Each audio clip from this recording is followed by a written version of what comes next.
Dan judul yang menyesatkan, agak begitu miris ya, menyesatkan ya judulnya.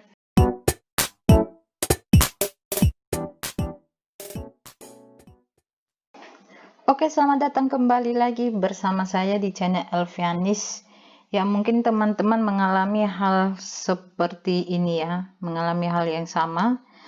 Ya, jadi judul yang menyesatkan. Jadi mungkin teman-teman akan bingung dengan maksud dari ini yang diberikan oleh YouTube itu kepada kita. Dan jangan lupa untuk subscribe, like, komen, dan share apabila itu bermanfaat buat teman-teman semua.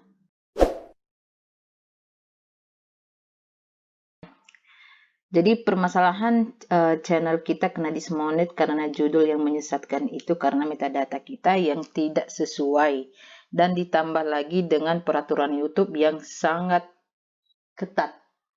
Kemungkinan itu yang menyebabkan channel kita itu bisa kena dismonet dengan ada beberapa kebijakan yang sudah dikeluarkan oleh pihak YouTube tersebut.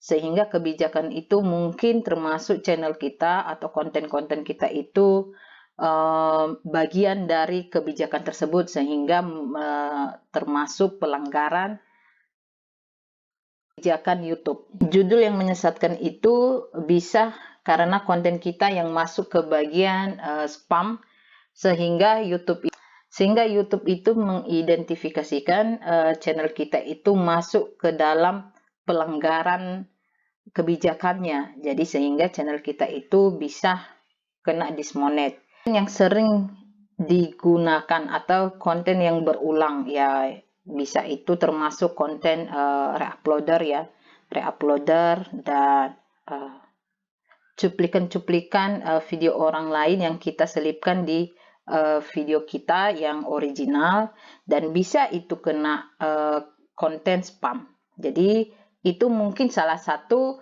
penyebab channel kita itu kena dismonet karena judul yang menyesatkan. Dan yang kedua itu thumbnail kita yang tidak sinkron dengan video yang kita sungguhkan kepada para penonton kita. Ya, mungkin thumbnail kita itu tentang membahas channel dismonet, tetapi dalam video kita itu satu pun tidak kita membahas tentang dismonet. Maka YouTube itu menganggap itu adalah menyesatkan thumbnail kita. Karena thumbnail kita tidak menyinggung apa yang dibahas di dalam video kita.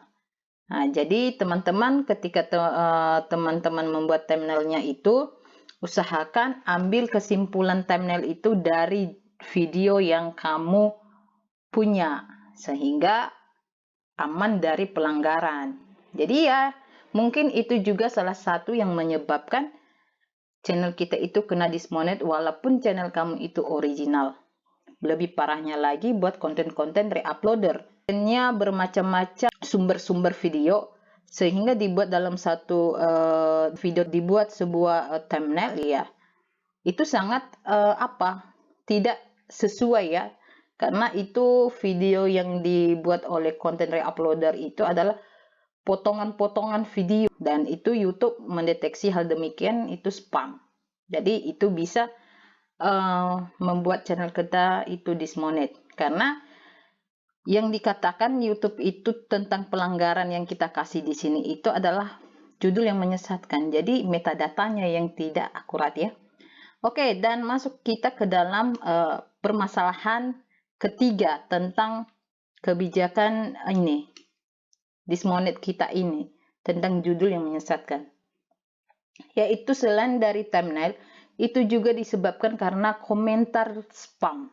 Komentar spam itu apa? Komentar spam itu yaitu komentar yang berisikan link. Nah, yang sering memberikan komentar link ini, itulah efek dari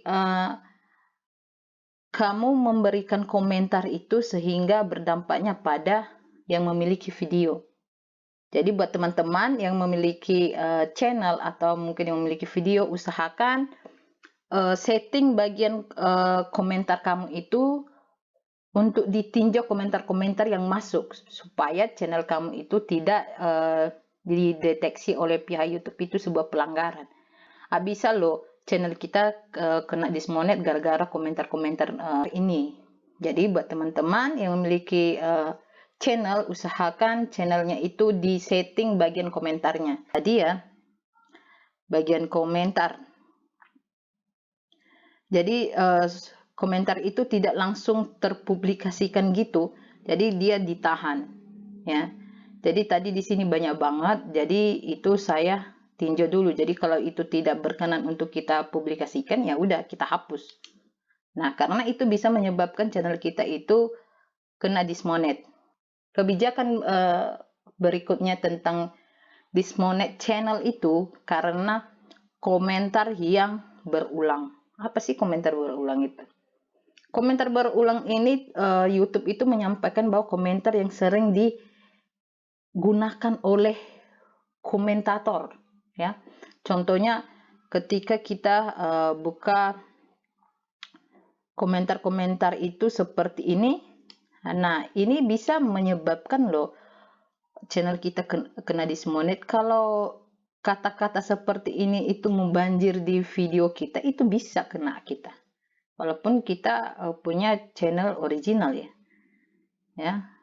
Jadi usahakan buat teman-teman yang mau ngomentari video di YouTube atau video saya ini, mohon untuk mengomentari itu sesuai dengan video yang ditonton. Membuat channel tersebut kena teguran hanya gara-gara komentar yang kamu punya. Jadi buat teman-teman ya tetap hargai mereka yang membuat konten, jangan membuat komentar yang sembarangan sehingga dampaknya itu mereka terima hanya gara-gara ulah kamu. Itulah yang bisa saya sampaikan kepada teman-teman tentang judul yang menyesatkan ini yang saya alami. Bukan karena saya harus mencari judul saya yang menyesatkan, yang mana satu judul saya yang menyesatkan, ciri-cirinya seperti apa. Kemarin ada yang mendm saya, katanya, "Kak, judul yang menyesatkan itu ciri-cirinya seperti apa?" Nah, bukan ciri-cirinya, bukan bentuknya, bukan segala macamnya, tetapi metadata pada video kita itu yang harus kita ubah. Jadi kemarin juga pas pertama kali channel ini kena dismonet, saya mengubah metadata, tetapi problemnya di sini bukan tentang judul yang menyesatkan ya, seperti konten yang berulang. Jadi di situ saya sudah mengubah metadatanya ya, baik judul, thumbnail, dan deskripsi. Tetapi apa salahnya di situ? Saya sudah menyatukan itu thumbnailnya sesuai dengan judul dan deskripsi.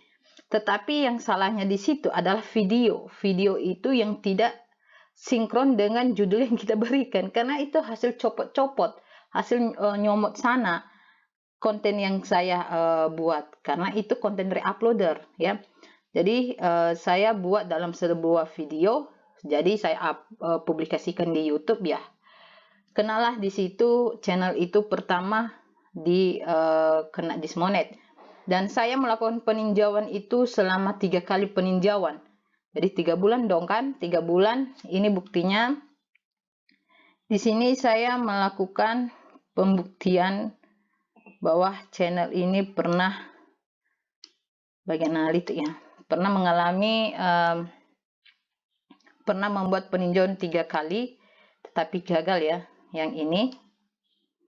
Nah, kalian bisa melihat pendapatan saya di sini kosong. 3 bulan saya melakukan peninjauan dan peninjauan untuk monetisasi itu selalu ditolak oleh pihak YouTube. Karena kenapa? Percuma saya mengubah konten judul, thumbnail, deskripsi dan tagnya dan segala macamnya yang berkaitan tentang metadata itu, hasilnya sia-sia.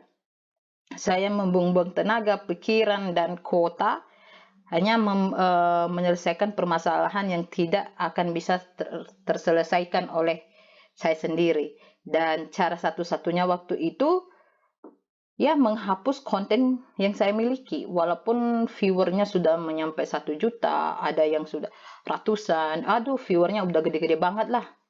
Jadi percuma saya mempertahankan viewer tersebut kalau kita nggak bisa gajian.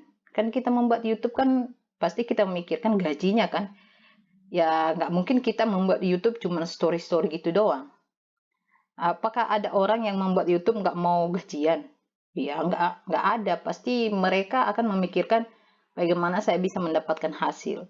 Oke, jadi itulah solusi satu-satunya untuk menyelesaikan permasalahan ini ya. Permasalahan ini satu-satu caranya yaitu apabila ada konten reuploader, kamu harus hapus. Kalau ada konten yang kamu ambil atau mungkin cuplikan-cuplikan video orang, kamu harus hapus atau kamu cut dari video original kamu. Supaya kamu itu bebas dari permasalahan dan bisa ditinjau lagi dan bisa dimonetisasi lagi dan bisa mendapatkan uang lagi. Semoga ini bermanfaat dan bisa teman-teman meninjau channelnya, dan mungkin yang bisa teman-teman melihat mana sih posisi channel saya ini bisa kena dismonetisasi. Oke, semoga ini bermanfaat. Sampai jumpa di video berikutnya.